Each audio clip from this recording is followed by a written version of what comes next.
Welcome to Madasaling Pinoy, your prayer partner. Ngayon ay Lunes ng ika-34 na linggo sa karaniwang panahon.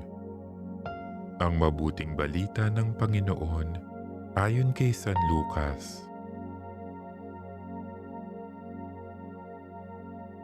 Noong panahong iyon, nang tumingin si Jesus, nakita niya ang mayayamang naghuhulog ng kanilang kaloob sa lalagyanan nito sa templo. Nakita rin niya ang isang dukhang babaeng balo na naghulog ng 2 kusing.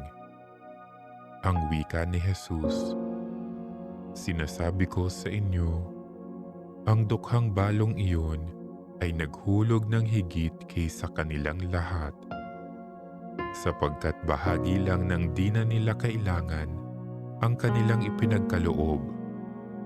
Ngunit ibinigay ng balong iyon na dukhang-dukha ang buo nilang ikabubuhay."